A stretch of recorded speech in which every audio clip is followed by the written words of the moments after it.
Hello, America. I just did a video talking about C-SPAN and the vote on the healthcare bill in the last video. One of the things I want to say to Bill O'Reilly and Glenn Beck, mainly Bill O'Reilly,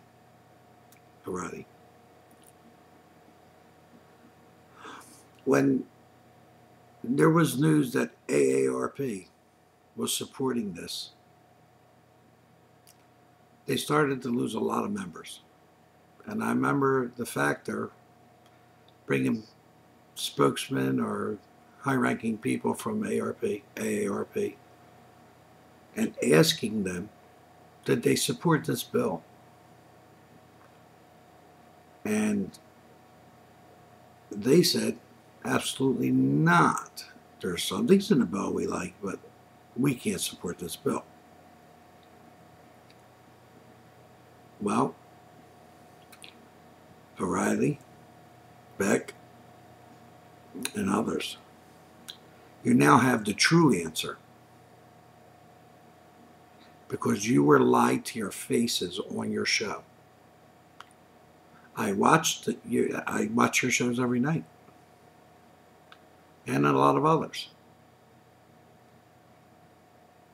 And you were told by AARP that they were not supporting this because there was too many things that they couldn't.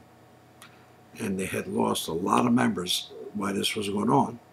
And they wanted to come on and clear the air, straighten things out. Well, if you watched C-SPAN yesterday, the congressmen and women said over and over and over that they had documents that they waived and showed that they were being supported by AARP. So, does that mean that AARP lied to the people that pay premiums to them and belong to their program? And the factor who prides itself on saying it digs to the truth and to the facts of the truth was lied to. I'm wondering what you're going to do about that. Because on your show, they said no, they were not supporting this. And they were concerned with the members they were losing. It's amazing. It's not amazing to me. It's amazing that the people that I watch on TV think that they can do all this talk and just get away with anything and everything and just talk it away. The factor was lied directly to your face when you were told by AARP, no, we do not support this bill, and I don't know why they said we did. Yet, on the Congress floor, they had documentation that they were supporting them. And we're proud to waive that, and many other people they said that support them. If the people who belong and are members to AARP didn't see this, I hope they see it here. Because I've said many times in many of my videos, it's not about us. It's not about anything. It's about one thing. When I say not about anything, not anything that we're concerned about anyway. It's all about one thing: money. When you dig through all the minutiae of everything that's going on, you'll always find that the driving force is money. And money breeds power. And power breeds greed. And then three things become a vicious cycle like a drug.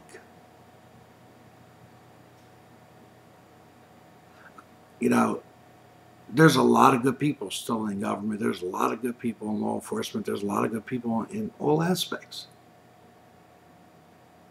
But the overwhelming amount of people who have changed the direction, that if you go into an agency of any sort, whether it's in the police department or the government or the White House, if you have the best intentions, the best ideas, it doesn't matter. If you're not going along with their program, you're not going to get through. They will find a way to shut you down, shut you up, and get rid of you. I know that from firsthand experience. Sadly, I went through an exact thing like that.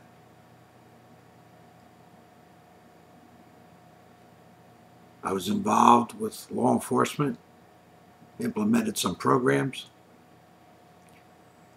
that was working so well that it got shut down. And then, when I tried to take them on and fight them on what they were doing, they shut me down. They even went as far as arresting one of my kids because they knew they couldn't scare me. They couldn't back me off for a minute. I would attack with everything I had. I'm not afraid of nobody. I'm not afraid of nothing. They knew that. They've been dealing with me for a long time. And they knew that I was somebody that stood by their beliefs and convictions, especially when the facts prove that this was a great thing we were doing, that it benefited many people.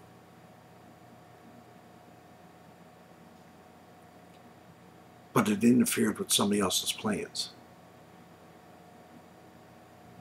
And the attack was on.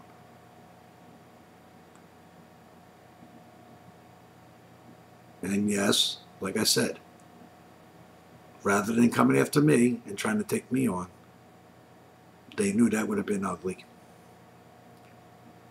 One of my kids were arrested and charged with a bunch of things. And of course, as long as I let it go, all charges were dropped against my kid.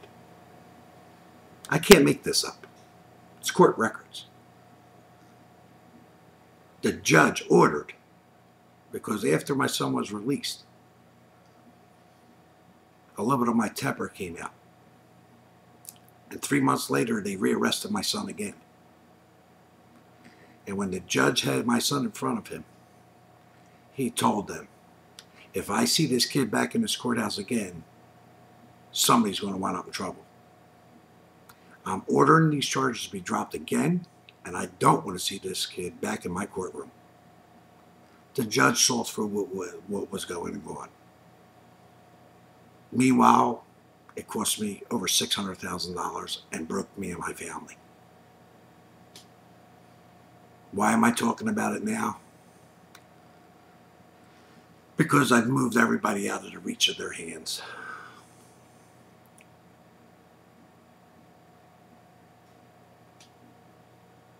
Am I going to do something to go after them? I'm sure if, God forbid, one of them were to see this video or find out about this,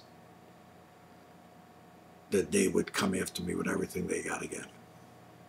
Because I made a promise that I would leave it alone, shut my mouth, and never talk about it again if they let my kid go.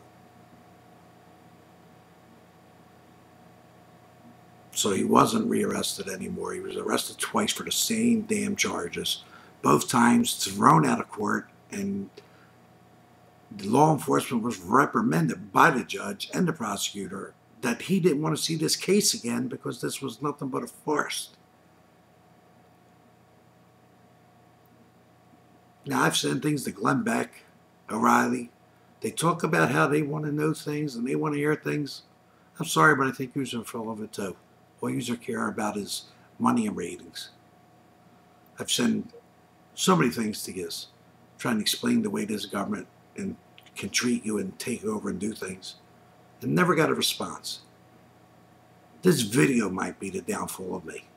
This video might be the destruction of me.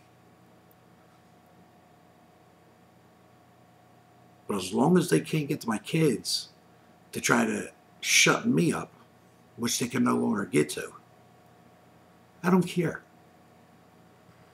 I don't care, and I'm not afraid of them.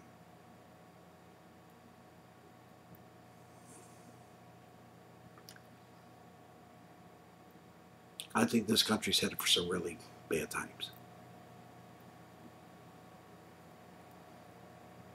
Thank you. Good night.